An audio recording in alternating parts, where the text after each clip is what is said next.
Арбаңыздар урматтуу мен каналымда көрүүчүлөрүм, сиздерди каналдан көргөнгө абдан кубанычтамын. Бүгүн кичине пикиримди, эркин пикир алмашкым келди. Негизи ошо Орусиянын, ошо чоң дүйнөдөгү экинчи деп эсептелинген армиянын ошо баягы Украинада ийгиликтерин талкуулайлы да. Бир кездерде ошо Крымга кирип келгенде Орусияга жашыл кийимчен кишилер кирип, аттарын айтпай ушуну эле референдум өткөрө коюп, Крымды алып салышты эле, жана Донбасс менен Луганскты алып салышты эле да. Ошол Донбасс менен Луганскка биринчи ким кирдик дегенде, ошо Стрелков Гиркин айтып чыккан, ошо биз киргенбиз деп, ал дагы көп жолу ушул нерсени айтты, ошол мурун аны айыпташты эле, а бул болсо өзү расмий ошо тастыктады да, ушундай биздин атайын отряддар бар болчу дейт. Мурун реконструктор болуп ойноп жүрүшчү, казактар сыяктуу.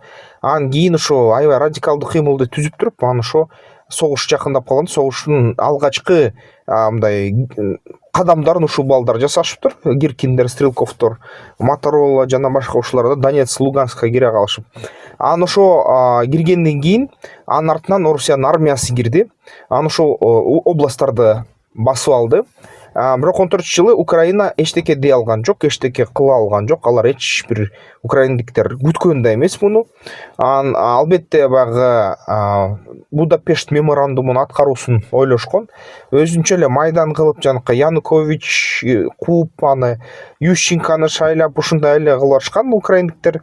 Өзүлөрү баягы Европага кетебиз, НАТОга кетебиз деген айткан эмес, НАТОга кетебиз деп ушу 33 жылдан башташты. Крым менен Луганск, Донецкти басып алганда. Ага чейин украинецтер жөн эле турган, мисалы үчүн Януковичти өзүлөрү эле шайлаган, Орусия менен ошо тынчтыкты камсыздайм дегенде. Бирок Янукович аябай аша чаап кеткен коррупциядан, анан украинецтер ага каршы чыгып, сен коррупцияң мындай кокобузга жетти, олигархтарды өстүрүп ийдиң, олигархтар баарын алып атат, бизде Украинада эч кандай мындай жакшы жашоо болбой атат, ошон үчүн сени кууйбуз деп майдан уюштурушкан.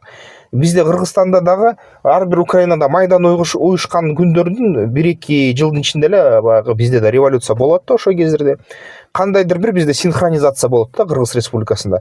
Украина баштайт биринчи, 1-2 жылдан кийин биздики башталат да. Же болбосо кээ бир учурларда, кээ бир жылдарда ошо бирдей бир убакытта башталып кетчү да, 1 жылдын ичинде башталып кетчү, 2-3 айдын айырмасында эле. Ошондой нерсе болуп жаткан. Анан биз да украиндиктерди көрүп ойлочубуз, кыргыздар да ошондой кылат экен. Украиндиктер да кыргыздарды бир кездерде көрүп, мынакей кыргыздар кылып атат, биз эмне андай кылабайбыз, биз деле майдан кылабыз деп ушундай нерселер жасашчу да. Ошон үчүн Украина менен Кыргызстан, Кыргыз Республикасы бирдей кандайдыр бир өзүнүн баягы президенттерин алмаштырганга аракет кылышкан да. Ошол кездерде бир кездерде мисалы үчүн Атамбаев келгенде Кыргызстанда айтты, ушул Орусиянын күчтөрү аракет кылды дейт да. Калган президенттерде мисалы үчүн ушу өзүлөрү болуп кетти, же Америка Штаттарды жардам кылды деп айтып атышат баягы Орусиянын пропаганда маалыматтарында. Эми биз ичинде жүргөнбүз, биз билебиз да ким эмне кылды аяктан. Сырткы күчтөрдү сезген жокпуз, ички күчтөр менен эле кылып аттык. Ошо ички күчтөрдүн көрүп аттым, кандай болуп атат, өз көзүм менен көрүп аттым, мындай биринчи маалыматты мындай түз алып аттым да, кандай эмне болуп аткан.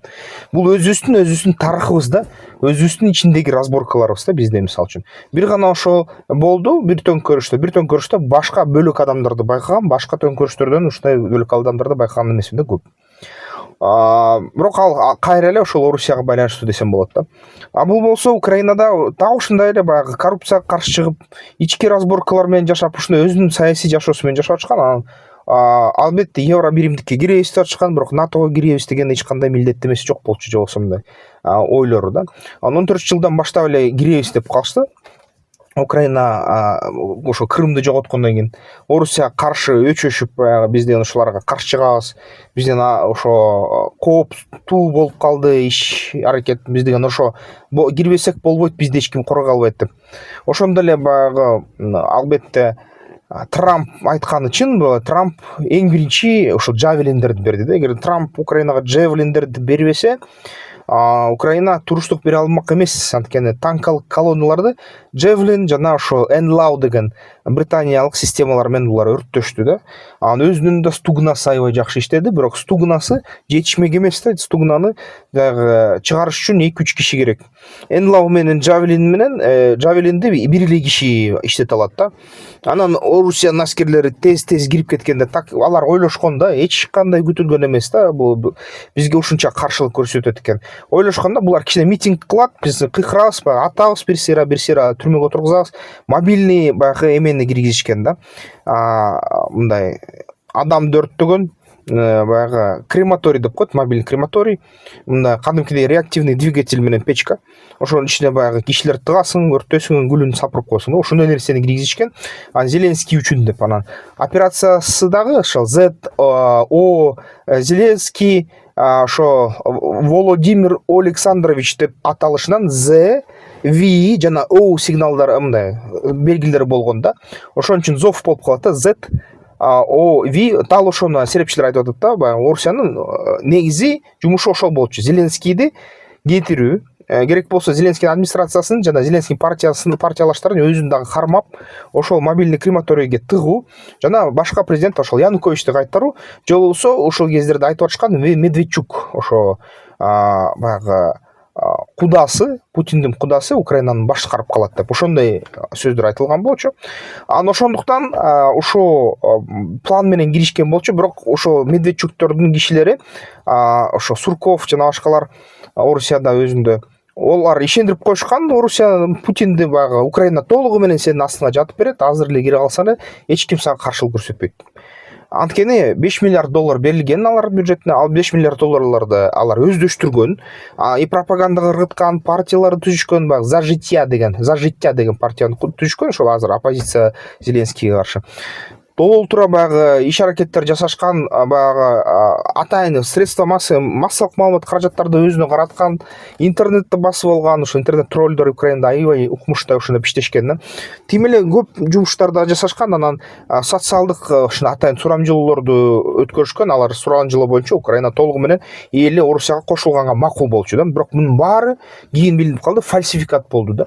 Акчаны жеп алышты, баягы Орусия бийлигин ишендиришти, азыр Украина өткөн деп. Орусиянын бийлиги аскерди киргизбесе, азыр эле 3 күн ичинде бүтүрүп калабыз деп барды. Көрсө толугу менен ички баягы түпкү толук чындыкты көрсөтүүчү социалдык ушундай сурамжылоолор өтпөптүр. Сурамжылоолор жасалма болуптур да. Ошон үчүн чындык ачыкка чыкканда башталды да. Бул деген баягы украиндиктер Enlaw'ду көтөрүп, жана Javelin'дерди көтөрүп алып, танктарды өрттөй баштады да. Ошондо баягы эгерде мисалы үчүн Орусия күткөндөй кирсе, Украинаны 100% басып алмак да азыркы тапта. 100% армиясын жок кылмак, сүрмөк акырындан жылып, мындай 10 километрден 10 километрден суткасына толук басып алмак. Алыстан аткылап туруп, баягы азыркы согуш ушундай да, алыстан аткылайсың, эч ким калбай калды дегенде гана ошол аскерлерин кетет да, алдыга танкаларын кетет. Согуш ушундай жүрөт да, азыркы согуштардын концепциясы ушундай. Ал эми ошо ичине кирип алган аскери менен Орусия 30-40% чейин Украинанын территориясын басып алат дагы. Ошол 30-40% территориясына кирип алат дагы. Анан мессага башталат да, көрсө ошо толугу менен биринчиден Зеленский качпай койду. Анткени Зеленский түшүнгөн, каяка гана качпасын, Түштүк Америкага кетип, Кытайга кетип, Америкага кетип, каяка барбасын, анын артынан түшө калып өлтүрүшөт да, бар кармашат. Бул деген жашоо менен өлүмдүн суроосу болчу да. Ошон үчүн ал калам деди. Биз мага эч кандай билет, самолет керек жок, мен калып согушам деди, атышам деди. Атышты. Или да ошо бүт баягы Гостомель, бүт баягы Буча, башка жерлерден согуша башташты. Ошол жерден анан ошо кагылыштын аркасынан дагы орусиялык аскерлер аябай чоң жоготууларга дуушар болуп, артка качканга аргасыз болушкан дагы. Анан ошентип кайра качып, кайра Украинанын 20% территориясын ээлеп алышкан, 20%ын кайра жоготуп, Орусиянын территориясында жоготуп, кайра азыркы маалда 18-19 эле пайызды Орусия кайра ээлеп атат. Бирок фронттун бүт сызыгын карасак, Орусия алдыга жылып атат. Аябай аз, кичинеден ушундай майда тапан менен тапандын артынан тапанды таштап жылып атат да. Кичинекей километрден 100 метрден алып атат. Ошо менен бирге бирок жоготуулар аябай чоң болуп атат. Анткени ошол эгерде баягы бүт туура согушту алып барса, бүт согуштун азыркы заманбап согуштун эрежелери менен алып барса, авиация, бомбалоо, артиллерия анан гана танка. Анда жеңмек 100%. Ошундай баягы ичине алданып, ошо Медведчуктун структураларына алданып, киргизе коюп, аскерди шаарлардын ичине киргизе коюп, ошо партизандардын территориальный оборона Украинанын колунун астына түшүп калды да.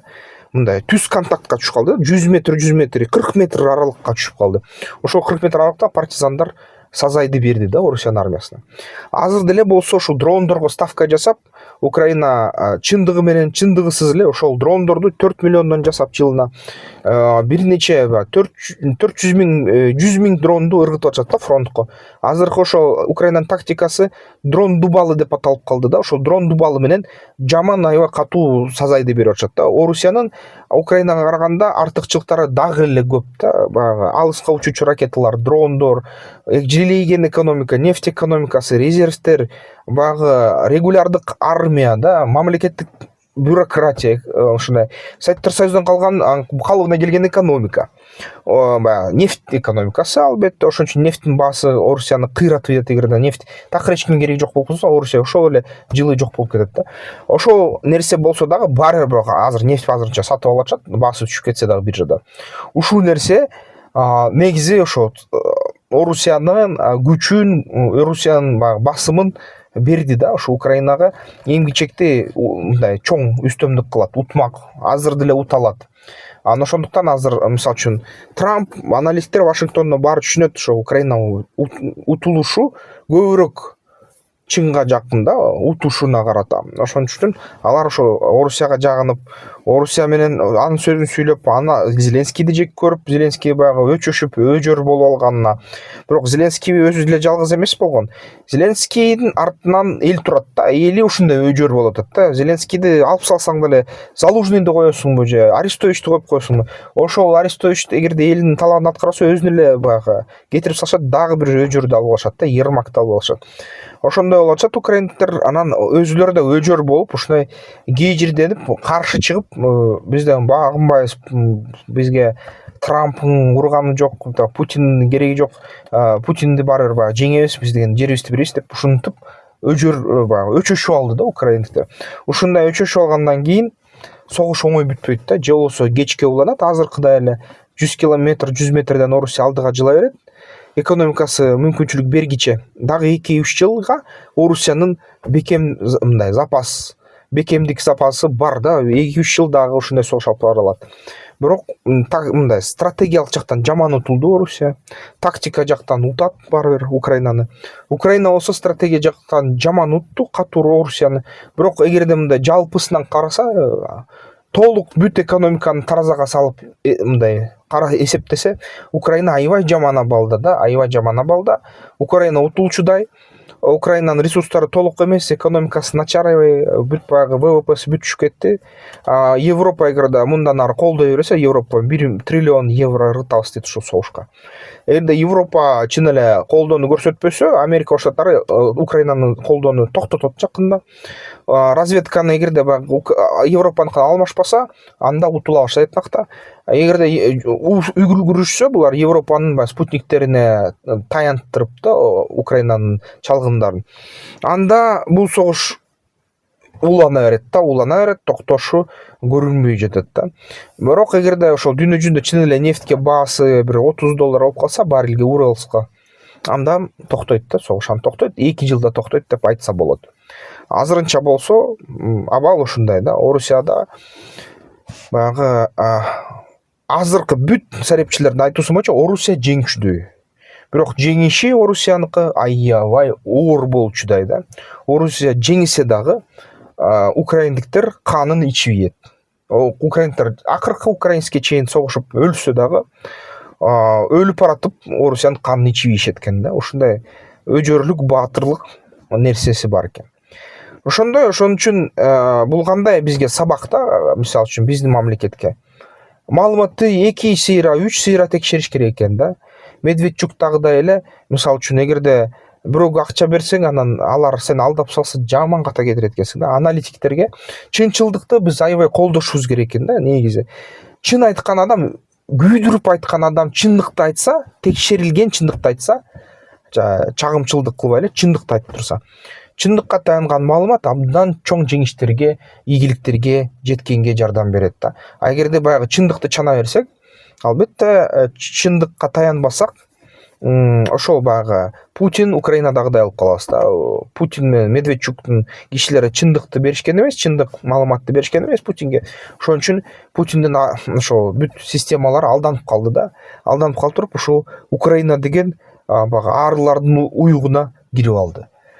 Ошол баары бир ушу көзүм жетип атат. Биз ушул заман, ошол нерсе бизге чоң бизнес мүмкүнчүлүктөрдү берет. Ошо бизнес мүмкүнчүлүктөрүбүз өнүгөт. Ошон үчүн ошо бизнес пландоону үйрөнүш керек, талыкпай. Бизнес жасоону үйрөнүш керек, талыкпай. Албетте QR код менен баягы автордук курсту жасагам, аны жазылсаңар болот. Ушул QR кодду атып, сайтына кирип окуп көргүлө, сунуш берилет. Ошол сунуш жакса, аны өз алдынча окуйсуздар бизнес пландоонун негиздерин. Анда эмесе ошо каналды колдоп койсоңуздар болот. Каналга колдоолор келип атат, силерге чоң ыраазычылык билдирем. Ошо мотивация дем берип атасыңар бизге ишти улантканга. Эмки видеолордон көрүшкөнчө пикириңерди комментарийлерге жазгыла. Силер болсо кандай ойдосуңар да?